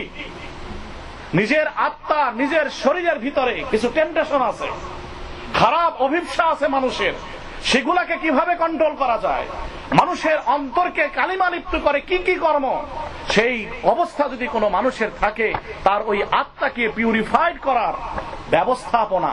বলছে এই 4টি জিনিস হলো হযরত ইব্রাহিম আলাইহিস সালাতু ওয়াস সালামের তোহফা তার সন্তানদের জন্য। আমরা বায়তুল্লাহ শরীফ দিয়ে এই 4টা জিনিসের একটা হলো আইনা, যায় নামাজ, টুপি, তসবিহ আর হলো জমজমের পানি। কি বলেন ভাই? তাহলে আমরা কি কেউ বাইতুল্লাহ যে এই শিক্ষাটাকে নিয়ে এসে বলি মানুষের সামনে, আল্লাহ পাক আমাকে ওই ইব্রাহিম আলাইহিস সালাম যে ঘর নির্মাণ করছেন, আমাকে ইব্রাহিম আলাইহিস সালাম ডাক দিয়েছেন, সে ঘরে হাজির হয়েছি, তার পক্ষ থেকে এই হাদিয়া তোহফা আমি বাইতুল্লাহ থেকে নিয়ে আসছি। সুতরাং আমার এই তোহফা দুনিয়ার কেউ গ্রহণ করুক বা না করুক, আমি এই তোহফাকে কার্যকর করব আমার নিজের ভিতরে, আমার সন্তানাদির ভিতরে, আমার স্ত্রীর ভিতরে, আমার আত্মীয় স্বজনের ভিতরে, আমার পাড়ায় প্রতিবেশীতে, আমার মুসলমান ভাইয়ের ঘরে ঘরে, প্রত্যেকটি মানুষের মাঝে আমি 4টি আদর্শকে আমি বাস্তবায়ন করব। এটাই হচ্ছে বাইতুল্লাহ শরীফের তোহফা। কিন্তু আমাদের আর চিন্তা ওইদিকে নাই। তোহফা সব ঢুকছে যায় নামাজ, টুপি আর তসবির ভিতরে, ওইখানেই শেষ। যাই হোক ভাইরা আমার, কোরআনের বিষয়টা আমি আপনাদের সামনে আলোচনা করলাম। কোরআনের মূল আলোচ্য বিষয় হচ্ছে কয়টা? 5টি। এখন যদি শুধুমাত্র আমি ইবাদত আর বন্দেগীকে, আমার নামাজ, রোজা, হজ, যাকাত এই বিষয়ের ভিতরে যদি আমি ইসলামকে আমি সীমাবদ্ধ করে ফেলি, তাহলে আমি ইসলামের কত অংশের ভিতরে প্রবেশ করলাম? 1/5, 5 ভাগের 1 ভাগের ভিতরে আমি নিজকে প্রবেশ করাইলাম। ইয়া আইয়ুহাল্লাযীনা আমানু দুখুলু ফিস-সিলমি কাফা। হে মুমিনগণ, নিজকে শুধুমাত্র ইবাদত বন্দেগীর ভিতরে ইনক্লুড করো না, কারণ আমি আল্লাহ, আমার ইবাদত বন্দেগীর দরকার নাই। আল্লাহ পাক বরীউম মিনাল ইবাদা, আল্লাহ পাকের ইবাদত দরকার নাই। কি বলেন ভাই? কারণ সারা দুনিয়ার সৃষ্টি যদি আল্লাহর এক মুহূর্তের জন্য সারা জিন্দেগি তারা তাসবিহ তাহলিল না করে, ইবাদত না করে, আল্লাহর খোদাইত্বের ভিতরে এক বিন্দু পরিমাণ কোনো পরিবর্তন আসবে না। আর সমস্ত সৃষ্টি যদি আল্লাহ পাকের এখন যে ইবাদত করছে এটাকে পরিমাণ 3 গুণ, 4 গুণ, 1000 গুণ বাড়িয়ে দেয়, আল্লাহর খোদাইত্বের মাঝে এক বিন্দু পরিমাণ অংশ বাড়বে না। আল্লাহ পাকের ইবাদত কেন করি? আল্লাহ পাক আমাদেরকে সৃষ্টি করছেন এই জন্য করি না। আল্লাহ পাকের যে মাকাম, যে পজিশন, সে অনুযায়ী তিনি আমাদের ইবাদত পাওয়ার হকদার। তার যে কোয়ালিটি, সে কোয়ালিটি অনুযায়ী তিনি আমার ইবাদত পাওয়ার কে হকদার। ওয়ার্থি অফ ওয়ারশিপ একমাত্র কে? আল্লাহ। তার যে পজিশন, সে পজিশন অনুযায়ী তিনি আমার ইবাদত পাওয়ার একমাত্র যোগ্য। আমার এ পথ ছাড়া দ্বিতীয় কোনো পথ নাই। সুতরাং আল্লাহ রাব্বুল আলামিন আমার ইবাদতের মুখাপেক্ষী নন, কিন্তু আল্লাহ পাকের যে শান, সে শান অনুযায়ী আমার জন্য আল্লাহর ইবাদত ছাড়া দ্বিতীয় কোনো গতি নাই, উপায়ও নাই। তো ভাইরা আমার, তো ইবাদতকে আমরা শুধুমাত্র নামাজ, রোজা, হজ, যাকাত ইত্যাদি এর ভিতরে সীমাবদ্ধ করে আমরা আমাদের নিজেদেরকে ইসলাম থেকে পরিপূর্ণ হিসাবে 1/5 এর ভিতরে প্রবেশ করে বাকি 4 অংশ থেকে আমরা আমাদের নিজকে আলাদা করে রাখি। এর নাম পূর্ণাঙ্গ ইসলাম নয়। পয়েন্টটা কি আপনারা বুঝতে পারছেন ভাইরা আমার? তো কোরআনের মূল আলোচ্য বিষয় আমরা জানলাম কয়টা? 5টা। এখন এই 5টিকে পরিপূর্ণভাবে পালন করার জন্য সেখানেও আবার 3টাকে নির্ধারণ করা হয়েছে, নির্বাচন করা হয়েছে। 3টাকে নির্বাচন করা হয়েছে যে এই 3টাকে যদি সকলে সামনে রাখে তাহলে বাকি আমাল কাজগুলা করা তার জন্য সহজ। আল্লাহ পাক হচ্ছেন সর্বগুণের অধিকারী, সর্বকর্মে ক্ষমতাবান। আল্লাহ পাকের সিফাতি নাম হলো 99টা, কিন্তু আল্লাহ পাকের সিফাতের 99টার ভিতরেও কিন্তু 3টা সিফাত এমন আছে যে 3টা হলো সবচেয়ে বেশি গুরুত্বপূর্ণ। কারণ ওই তিনটাকে যদি গ্রহণ করা হয়ে যায় তাহলে বাকি যেগুলো থাকে 99টা থেকে 96টা, ওই 96টাই ইনক্লুড হয়ে যায় এই তিনটার ভিতরে। ভাইরা আমার বিষয়টা বুঝছেন তো? আল্লাহ পাকের সিফাতি নামের ভিতরে আছে, মনে করুন একটা নাম হলো আলিম, সর্বজ্ঞ, সবকিছু তিনি জানেন, কোনো কিছুই তার জানার বাইরে নয়। আল্লাহ পাক কোরআনে সম্পর্কে বর্ণনা করছেন, ওয়ামা তাসকুতু মিন ওয়ারাকাতিন ইল্লা ইয়ালামুহা ওয়ালা হাববাতিন ফিল আরদি ওয়ালা রুতাবিন ইয়াবিসিন। আল্লাহ রাব্বুল আলামিন বলেন, আলাম তারা আন্নাল্লাহা ইয়ালামু মা ফিস সামাওয়াতি ওয়াল আরদ মা ইয়াকুনু মিন নাজওয়া সালাসাতিন ইল্লা হুয়া রাবিউহুম ওয়ালা খামসাতিন ইল্লা হুয়া সাদিসুহুম ওয়ালা আদনা মিন যালিকা ওয়ালা আকসারা ইল্লা হুয়া মা'হুম আইনামা কানু সুম্মা ইউনাব্বিউহুম বিমা আমিলু ইয়াওমাল কিয়ামাহ ইন্নাল্লাহা বিকুল্লি শাইইন আলীম। যে সরষার দানা যে মাটির নিচে কোথায় লুকিয়ে আছে, এটা কখন অঙ্কুর গজায়, তার অবস্থা কি, সৃষ্টি জগতের অণু পরমাণু পর্যন্ত কি অবস্থায় আছে, আল্লাহ পাক বলেন যে কোনো কিছু আমার নলেজের বাইরে নয়, সমস্ত কিছু আমার সামনে বিদ্যমান, সমস্ত কিছু আমার সামনে কি বিদ্যমান। তো আল্লাহ রাব্বুল আলামিনের গুণবাচক নামের ভিতরে প্রথম যে গুণ সেটা হলো কি আল্লাহ রাব্বুল আলামিন আলিমুন, সর্বজ্ঞ, জ্ঞানের দ্বারা তিনি সমস্ত কিছুকে পরিবেষ্টিত করে আছেন। আয়াতুল কুরসির ভিতরে আমরা পড়ি, মান যাল্লাযী ইয়াশফাউ ইনদাহু ইল্লা বিইযনি ইয়ালামু মা বাইনা আইদিহিম ওয়া মা খালফাহুম ওয়া লা ইউহিতুনা বিশাইইম মিন ইলমিহি ইল্লা বিমা শাআ। সমস্ত কিছু পরিবেষ্টন করে আছেন আল্লাহ পাক তার ইলমের দ্বারা। তার সৃষ্টি জগতের কোন অংশ আল্লাহ এক বিন্দু পরিমাণ আল্লাহর নলেজের বাইরে নয়, এক বিন্দু পরিমাণ আল্লাহ পাকের নলেজের বাইরে নয়। বুঝার জন্য বলি, এদেশে সাবওয়েতে যে ট্রেনের যে পাতে স্প্রিং ব্রিজে যে লোহার যে কোন নাট বল্টু লাগায়, ওটার ভিতরে কিন্তু একটা ভ্যালিডিটি টাইম আছে। বাংলাদেশের মতো না, বাঁশের কঞ্চি ঢুকাই দিয়ে ব্রিজ বানাই দিছে, 3 দিন পরে গেছে শেষ। এখানে তো এই সমস্ত নাই।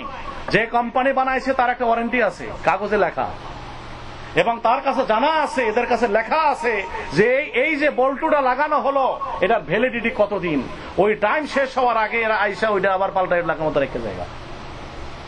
কি বলেন ভাই? এদেশের সিস্টেম এটা আছে না?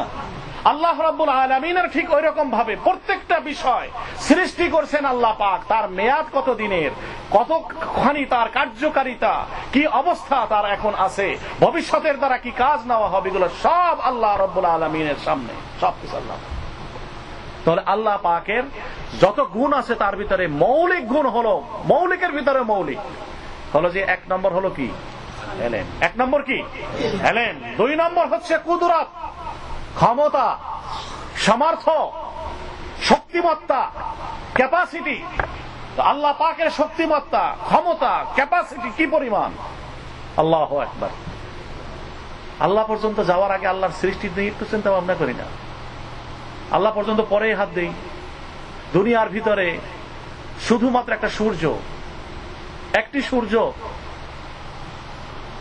পৃথিবীর চাইতে 13 লক্ষ গুণ বড়। কত লক্ষ গুণ? 13 লক্ষ গুণ বড় হলো সূর্য। কি পরিমাণ দেদীপ্যমান আলো সূর্যের, যে দিনের বেলা সামার এসে গেছে, কেউ একটু খোলা চোখে সূর্যের দিকে তাকাইতেই পারে না। 2 মিনিট রাস্তায় হাঁটলে স্লাটিং বাস শুরু হয়ে কি হয়ে যায়, একেবারে সোয়েটিং, ঘামাইতেছে ঘামাইতেছে।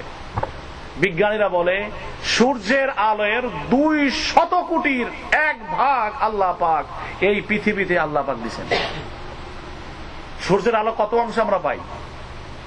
সূর্যের যে আলো যে পরিমাণ আছে তার 200 কোটি ভাগের 1 ভাগ আলো পৃথিবীর উপরে পড়ে। তার দ্বারা আমাদের ঘর বাড়ি জায়গা জমি সব শুকায়া চোরচির ইত্যাদি সবকিছু হইতেছে। একটা পরিমাপক স্থানে আল্লাহ পাক আমাকে আর এই পৃথিবীকে আল্লাহ পাক রাখছেন। এই সূর্য যদি হয়ে থাকে এতখানি দেদীপ্যমান, কি পরিমাণ সূর্য বড়, পৃথিবীর চাইতে 13 লক্ষ গুণ বড়। কত বড় সূর্য! আল্লাহু আকবার। নক্ষত্র, গ্রহ, নক্ষত্র, এটার অবস্থা কি? ছায়াপথ, গ্যালাক্সি ওয়ে, মিল্কি ওয়ে, এগুলার পরিধি কত বড়। বলছি এই যার হিসাব এই মানুষের ব্রেন দিয়া করা তো সম্ভবপরই না। এই সমস্ত জগৎকে যে আল্লাহ বানাইছেন, যে আল্লাহ পাক এটাকে নিজস্ব ব্যবস্থাপনার দ্বারা টিকায় রাখছেন, ওই আল্লাহ পাকের ক্ষমতা কতখানি। আল্লাহু আকবার। সূর্য আজ পর্যন্ত লাশামসু ইয়ামবাগি লাহা আন তুদরিকাল কমর, এত বড় পাওয়ারফুল সূর্য, তার ক্ষমতা নাই চন্দ্রের গতিকে স্তব্ধ করার। ওয়ালাল লাইলু সাবিকুন নাহার, রাত কখনো দিনকে পিছিয়ে ফেলতে পারে না। আল্লাহ পাক যে সিস্টেমে বেঁধে রাখছেন সেই সিস্টেমেই দুনিয়ায় দিন এবং রাত এটা পরিবর্তিত হচ্ছে। তাহলে এই সমস্ত কার্য, পৃথিবীর এই যে কার্যকারিতা, এগুলা সব কিসের বহিঃপ্রকাশ? আল্লাহ পাকের কুদরতের বহিঃপ্রকাশ। আল্লাহ পাকের কিসের? ক্ষমতার বহিঃপ্রকাশ। আল্লাহ রাব্বুল আলামিন যেদিন চাবেন এই পৃথিবীকে আল্লাহ পাক ধ্বংস করে দিবেন। শুধু পৃথিবী নয়, সমস্ত কিছুকে আল্লাহ পাক ধ্বংস করবেন। এই সূরার ভিতরে তার আলোচনা আসবে।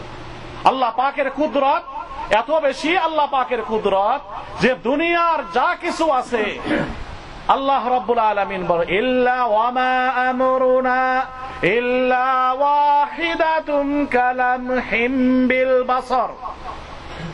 যে মানুষ তুমি মনে করো তোমার নিজকে ক্ষমতাবান, তুমি দুনিয়ার একটু পুরুষ পাটুর শব্দ যন্ত্র বানাই ফেলছো, মনে করছো পাওয়ারফুল, বিশাল, যে তোমার এই পৃথিবী নয় সমগ্র ইউনিভার্সাল ধ্বংস করা, আমি আল্লাহ আমার জন্য কিচ্ছু নয়। ইল্লা ওয়া মা আমরুনা ইল্লা ওয়াহিদাতুন কালামহিম বিল বাসর। তোমরা যেমন একটা চক্ষুকে পলক দাও, কালামহিম বিল বাসর। আল্লাহ পাক বলেন যে এই সমগ্র সৃষ্টিকে ধ্বংস করা এটা আমার জন্য তার চাইতেও কম সময়, তার চাইতেও কম সময়ের আমার প্রয়োজন। ওই সময়েরও প্রয়োজন নাই।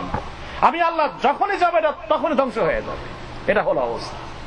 তো সেই আল্লাহ পাকের কুদরত কি পরিমাণ।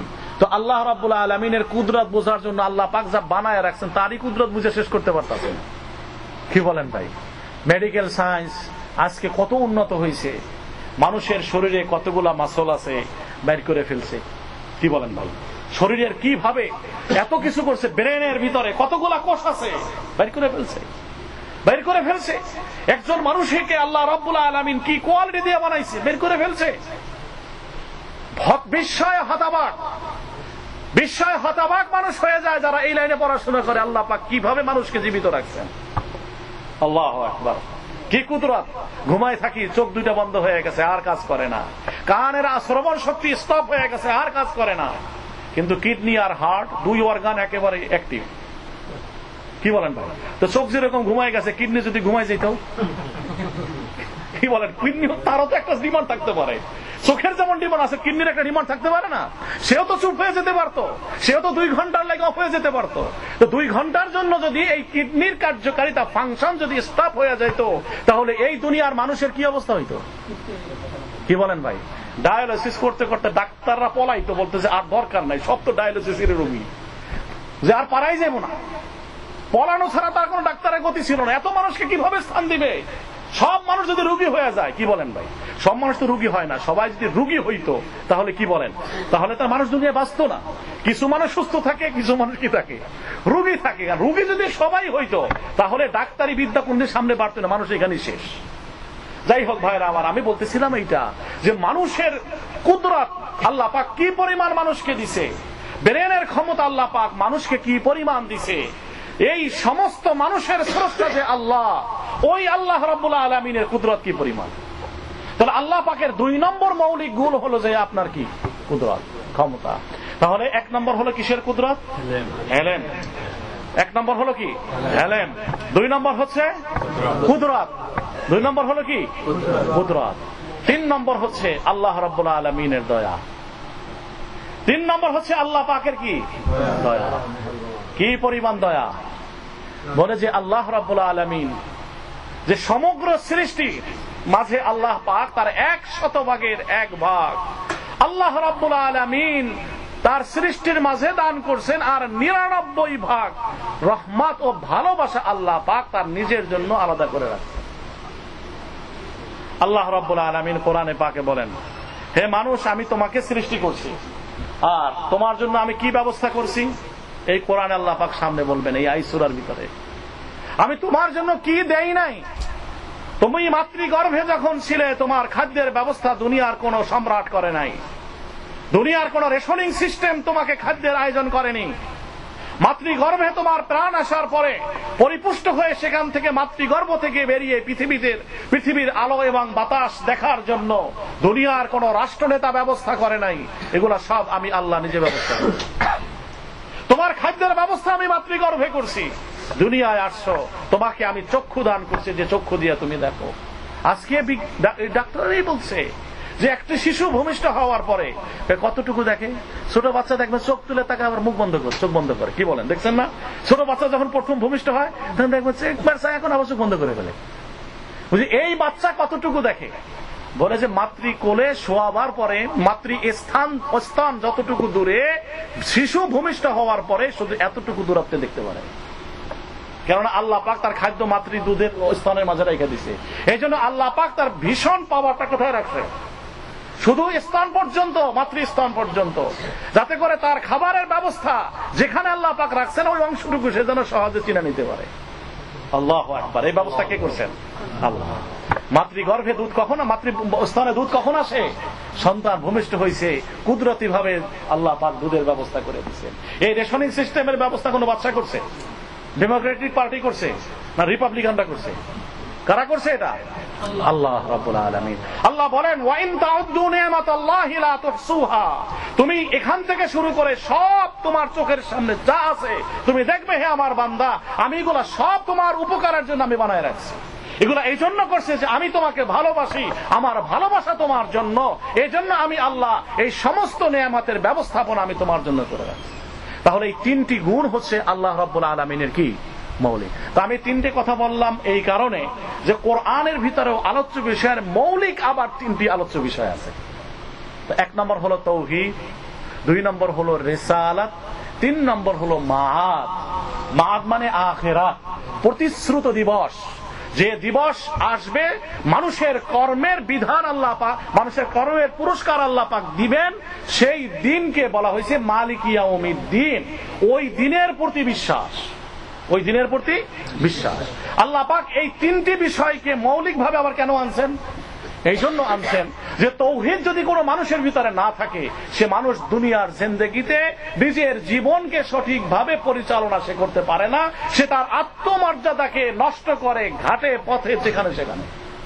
কোন মানুষের অন্তরে যদি আল্লাহর ভয় না থাকে, আল্লাহর বরত্বের জ্ঞান যদি মানুষের কলবে না থাকে, তাহলে ওই ব্যক্তির অন্তরে বরত্বের ভয় হাজারো সৃষ্টির এসে যাবে। বাঘের ভয় তার অন্তরে কাজ করবে, তার উপরে শক্তিমান যে তার ভয় তার অন্তরে কাজ করবে, তার এলাকার পাওয়ারফুল চেয়ারম্যান যে তার ভয় তার অন্তরে কাজ করবে।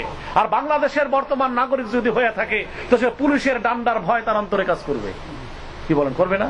কারণ পুলিশে যখন মারে তখন ডাইনি আর বামে দেখে না, আইন আর কানুন দেখে না, এমন ভাবে মার দেয় চোখ বন্ধ কইরা, পাইছে একেবারে কেমন গোদার বলদ। এই জন্য এমন মার দেয়, মার দিয়ে মরলেও পারে বাঁচলেও পারে, পাঁজরের হাড্ডি ভাঙলেও পারে, মাথা ফাটলেও পারে, তো কিচ্ছু আসে যায় না। যে ব্যক্তি আল্লাহর ভয় তার অন্তরে স্থান দেয় নাই, তার অন্তরের ভিতরে ভয় তার চাইতে শক্তিমান সমর্থবান যারা, ওই সমস্ত কিছুর ভয় তার অন্তরের ভিতরে প্রবেশ করে। এই জন্য শেখ সাদি রহমতুল্লাহ আলাইহি তার ওই যে বিখ্যাত তিন কিতাবের এক কিতাবে বলছেন যে তু গরদান আজ হুক মেদা ওয়ার মাপিস কে গরদান নাপিস আজ যে হুক মে তু হিচ। হে মানুষ, তোমার অন্তরে যদি আল্লাহর ভয় থাকে, তুমি যদি আল্লাহর সাথে তোমার সম্পর্ক স্থাপন করতে পারো, তুমি জেনে রাখো তোমার ভয়ের প্রভাব প্রত্যেকটি প্রাণীর অন্তরে থাকে। আল্লাহর বরত্বের ভয় যদি তোমার অন্তরে থাকে, তাহলে তোমার প্রভাব, তোমার ভয়ের প্রভাব আল্লাহ পাক সৃষ্টি করবেন কিসের উপরে? সমস্ত কিছুর উপরে সৃষ্টি করবেন।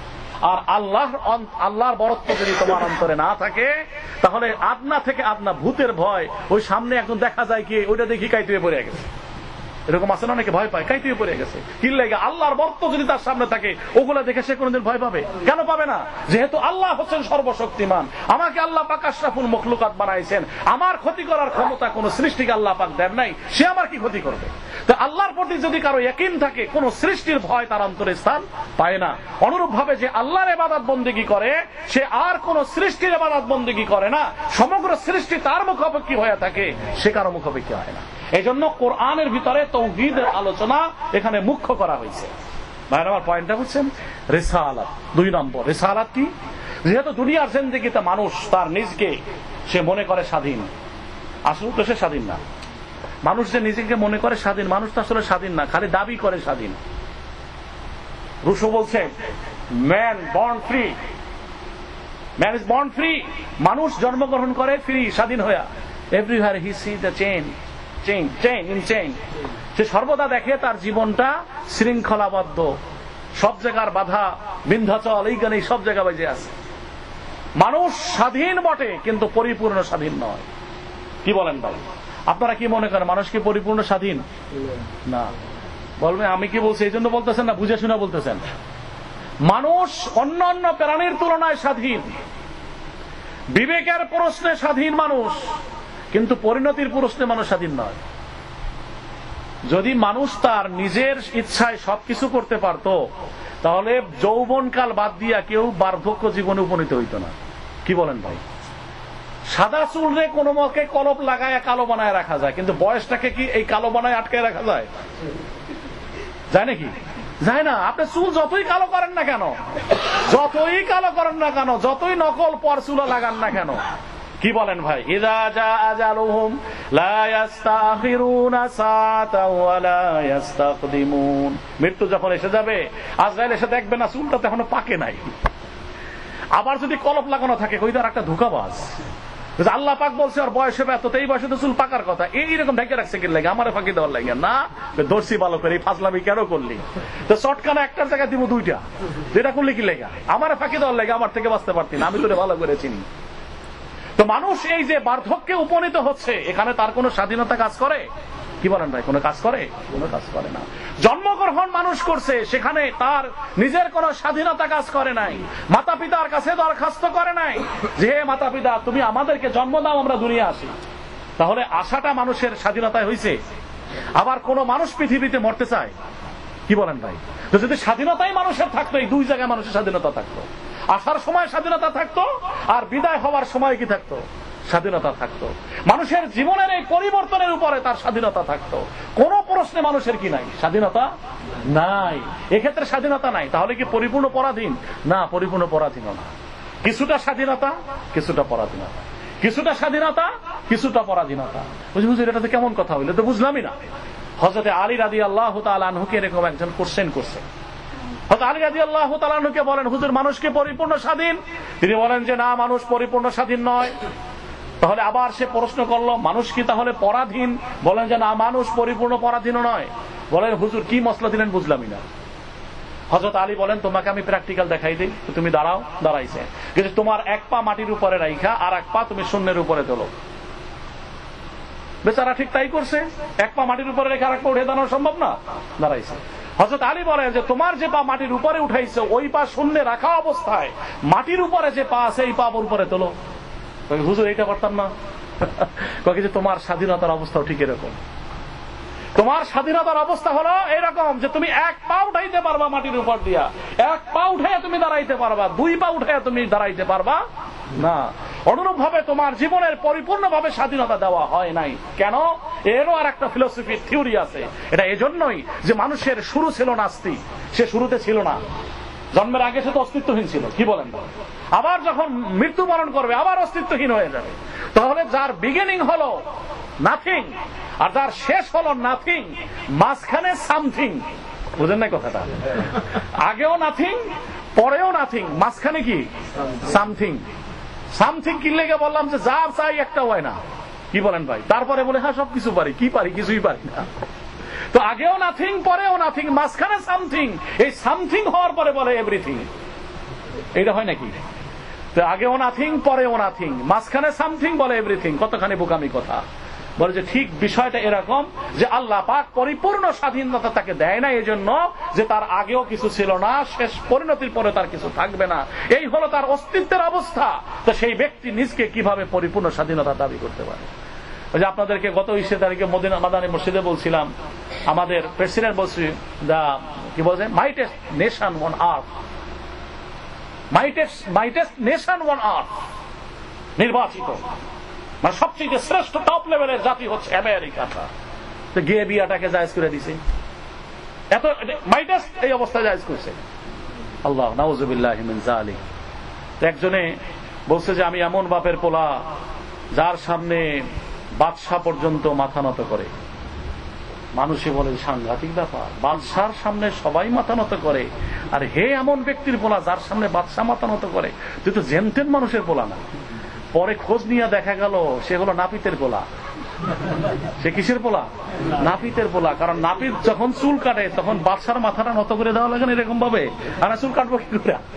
কানের নিচ দিয়ে যখন চুলটা কাটতে হয় নাপিতে কি বলে, বারবার কি বলে, আরে ভাই মাথাটা একটু নত করেন। তো নাপিতের সামনে মাথা নত করার পর তো নাপিতের চুল কাটে, কিন্তু বক্তৃতার দ্বারা এমন বক্তৃতা হে দিয়া দিল কেমন জানো, হ্যাঁ একেবারে দুনিয়ার শ্রেষ্ঠের উপরে শ্রেষ্ঠ। আসলে শ্রেষ্ঠের উপরে শ্রেষ্ঠ বোকা, ও নিজকে মনে করতেছে শ্রেষ্ঠ, আসলে হলো যে ওয়ার পজিশন সবার নিচে নাপিতের পোলা। তো যারা বলে যে আমরা খুব পারি, এটা পারি ওটা পারি, তারা সে ওই নাপিতের পোলার মতো দাবি করে যে মাথা নত করে সামনে। তাই যদি তোমার হয়ে থাকে সবচেয়ে অবস্থা, এই জাতীয় পশুতে যে কাজ করে না সেই কাজের জায়েজ, সেই কাজকে, সেই ঘৃণ্য কাজকে তুমি কি করে তুমি রাষ্ট্রীয় বৈধতা তুমি দিতে পারলা, কি করে দিতে পারলা তুমি? তাহলে বোঝা গেল মাইটেস্ট নেশন তুমি নাও, এই মাইটেস্ট নেশনের কাজ তুমি করো নাই। কি বলেন ভাই, কথাটা ঠিক কি ঠিক না? যাই হোক, আমার আলোচ্য বিষয় এটা ছিল না। আমি বুঝাতে চাইছিলাম এইটা যে আল্লাহ রাব্বুল আলামিন দুনিয়ার জিন্দেগিতে মানুষ তার নিজকে স্বাধীন মনে করে, এই জন্য তার সমস্ত কর্মকে সে তার নিজের মতো করে করতে চায়। তার কাছে যেটা ভালো লাগে সে সেটা অগ্রসর হয়, যেটা লাভ মনে করে দুনিয়ার সেই দিকে সে হাত বাড়ায়, যে জিনিস দুনিয়ার প্রশ্নে ক্ষতির মনে করে সেই জিনিস থেকে সে নিজকে গোটায় রাখে। তো আল্লাহ রাব্বুল আলামিন রিসালাত এই জন্য দিবেন যাতে করে এই দুনিয়ার কর্ম আপাত মধুর কর্ম করে যেন তার চিরস্থায়ী যে জীবন আছে ওই জীবনের ক্ষতি সে যেন না করে। তার জীবনকে আল্লাহ পাক, জীবনের দর্শনকে আল্লাহ পাক সত্য করে দিয়েছেন। মানুষের জীবনের পরিসমাপ্তি এই পৃথিবীর সাথেই সীমাবদ্ধ নয়। এই পৃথিবীর কি অধিকাংশ সময় আমরা আমাদের হায়াতে জিন্দেগির অল্প কিছু সময় আমরা লাভ করে দুনিয়ায় আসছি। মানুষের শুরু আছে কিন্তু মানুষের শেষ নাই। ভাইরা আমার পয়েন্টটা বুঝেন, আকীদার প্রশ্ন।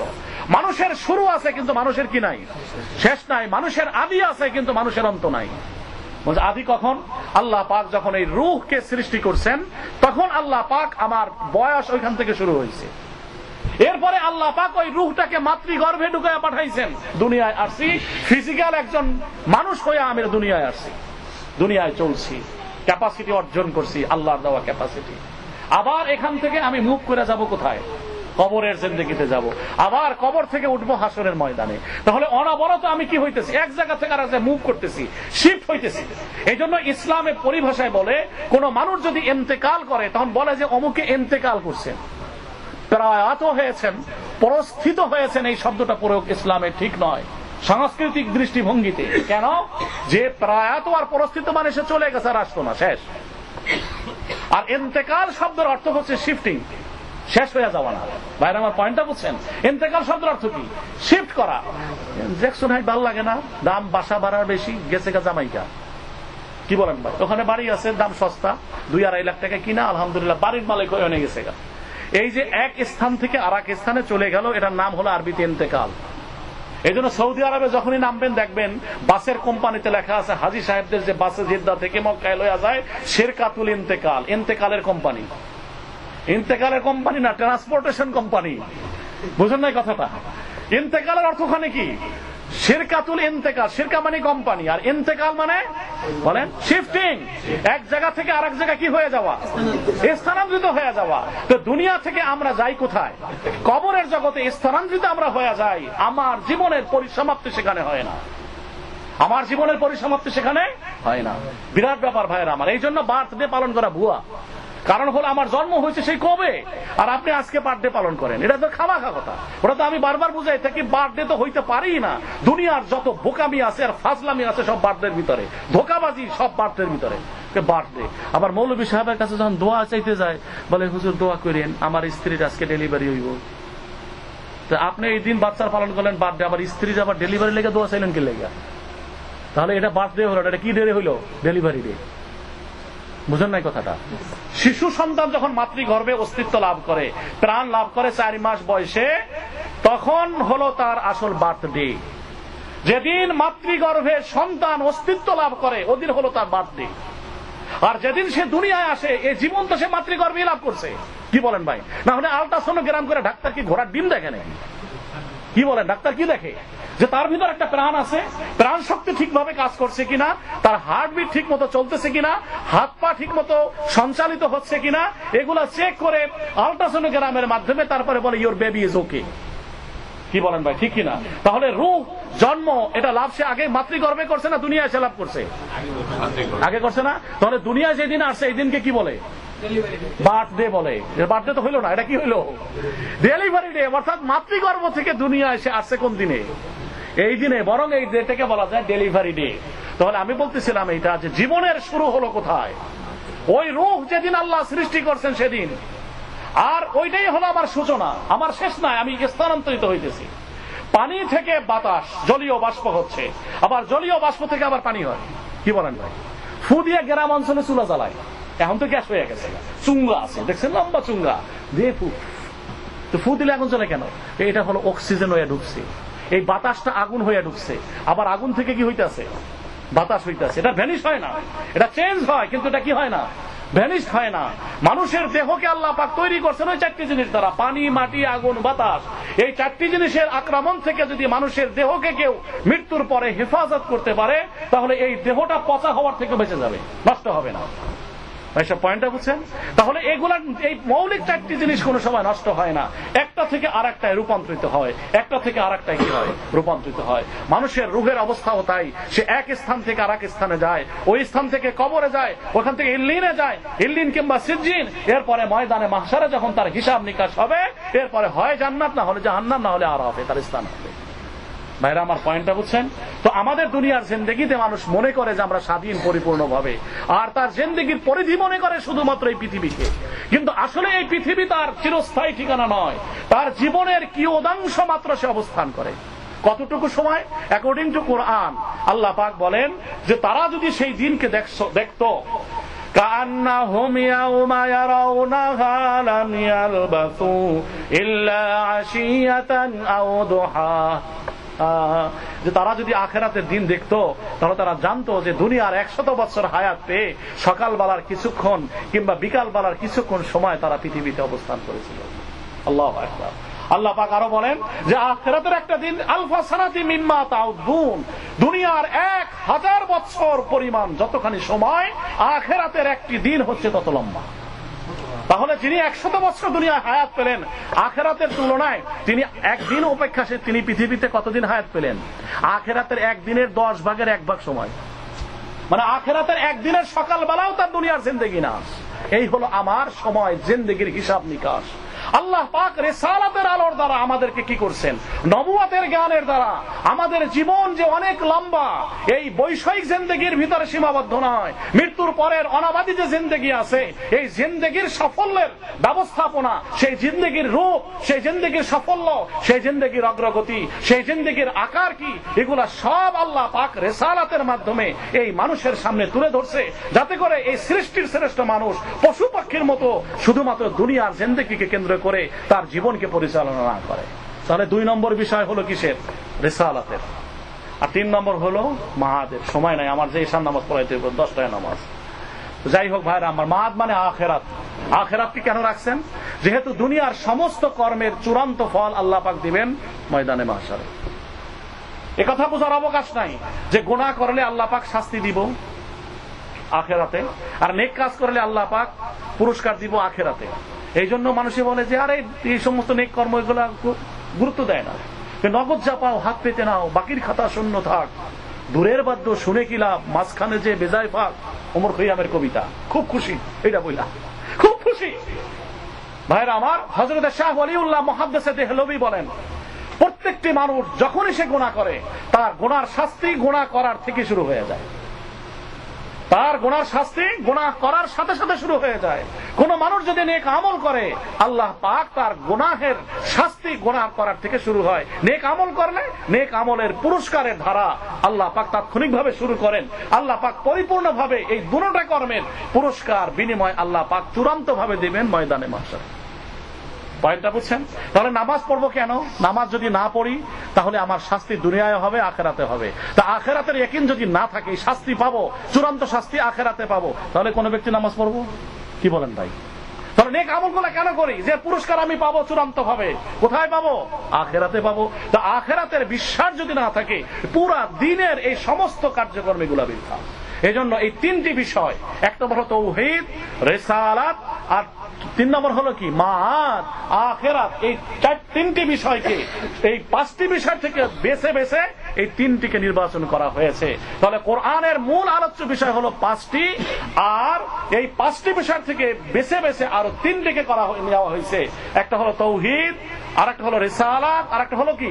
মাআদ। এই জন্য কোরআনের ভিতরে আল্লাহ পাক যত সূরা বর্ণনা করছেন, সমস্ত সূরার টার্গেট হলো ওই 3টি বিষয়, তাওহীদ, রিসালাত আর মাআদ। আর এর চাইতে ইন ডিটেইলে যদি আরেকটু যাওয়া হয়, তাহলে 5টি বিষয় কোরআনের আলোচ্য। একটা হলো তাওহীদ, আর একটা হলো ইবাদত, মুআমালাত, মুআশারাত, আর 5 নম্বর হলো কি? আখলাক। এই পর্যন্তই থাক। ওয়া আখির দাওয়ানা আলহামদুলিল্লাহি রাব্বিল আলামিন। আল্লাহ পাক যদি তৌফিক দেন, আগামী শনিবার ইনশাআল্লাহ এরপরে আলোচনা হবে। সুবহানাকাল্লাহুম্মা ওয়া বিহামদিকা আশহাদু আল্লা ইলাহা ইল্লা আনতা আস্তাগফিরুকা ওয়া আতুবু ইলাইক।